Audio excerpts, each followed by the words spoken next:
Hey, everybody, all you average folks out there, welcome to Tuesday, bringing it in to the end.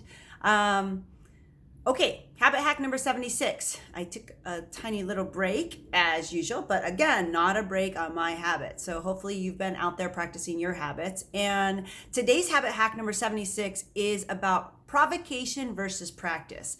And so, provocation, what is that, Michelle? Okay, so here's the thing. I was thinking, today I had a doctor's appointment, so I was off of work and I was deep in my morning thoughts and I was doing all my stuff.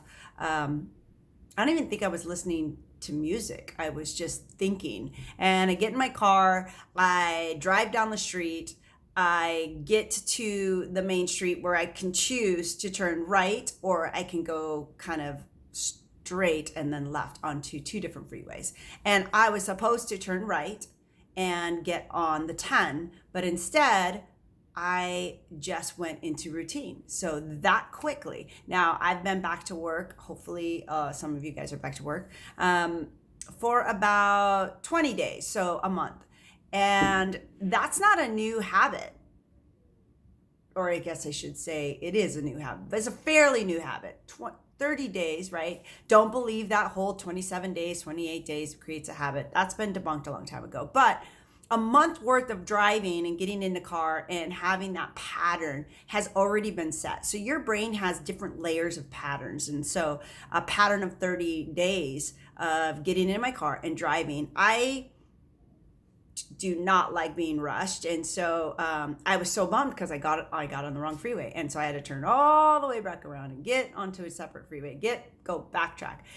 But it was a great reference point to today's habit hack, because today's habit hack is when you are provoked or when you are in a pattern of preoccupation. It's not even a pattern, but your mind is preoccupied. That's why so many great ideas happen in the shower and driving, because you're doing something that you can somewhat pay attention to, but your brain is actively working. And so it pops things up from your subconscious and you get like some really good thought, but it's not great if you have to go into a different route. And everybody's done that, right? We've all ended up at home when we were going to go to the store, or we ended up on the wrong freeway when we're supposed to go the other way to go to the doctor's office. So when we're preoccupied or when we're provoked, I've talked a little bit about it, but what happens is your brain goes from, full use all the way down to your reptilian brain, goes into, fight or flight, or if you're preoccupied, it's just not fully, it's doing other things. It's not paying attention to your prefrontal cortex, your cerebral cortex. All of that is not paying attention to what your actual steps along the way, because that takes a lot of glucose. And hopefully you'll appreciate my amazing artistry. Tio, if you're out there watching, I know you're going to be impressed. So if you're just doing something, this is me walking, singing along, you're using very little glucose. But if you're like thinking about how the flux capacitor enables time travel, which you should, that's going to take a lot of glucose. Or if you're provoked, anytime you're suppressing something that you want to do, like slug somebody in the nose, if that's the type of person you are, or retort something nasty and biting, or run and get away from it, that's going to take a lot of glucose, along with finding out how the flux capacitor enables time travel. And remember, we only have a limited amount of glucose. So every day we have a store of glucose that we could probably dig a little deeper into extra stores if we had to.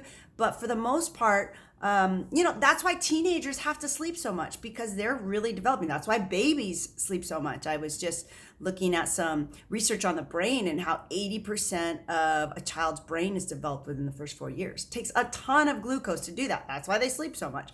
Okay, so today's habit hack on provocation versus practice. Just remember that your deliberate practice every day is actually creating a pattern for your body to pull from when you are provoked or when things are changing or when you're preoccupied, when things are, kind of crazy. Your brain will automatically pull that pattern down so that you can practice. So things have been a little kind of crazy for me, but because I've been doing this for 7 months now, I am still getting through all my practice. So today, just remember, whatever you're doing when you're provoked or preoccupied, that's a glimpse into your soul of what you're spending a lot of your time practicing, because those patterns are set in. So later on, maybe we can talk about how you can kind of change those patterns or make amendments to those patterns or layer over those patterns, because habits actually don't ever really go away. They just stay underneath other patterns in your synapses. Okay, so that's it. Hopefully that helps some of you guys out there looking at your habits and not looking at them as a waste of time, but actually they're the functionality of learning how to create better patterns in your life. And so this is just one first step for many of you to figure that out. All right, what am I giving away today? Because I think my battery is going to end pretty soon.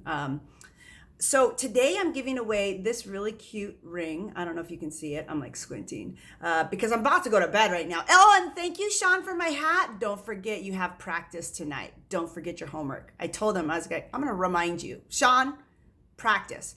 Barker, you need your practice. Okay, so this is yours if you would like it. It's a big chunky ring. I loved it. Somebody gave it to me and I enjoyed it, but now it's time to move on. So just join this project, get your own practice in, and DM, call me, email me, text me, comment here on Half the National Average. And I will see you guys hopefully tomorrow. Have a great night.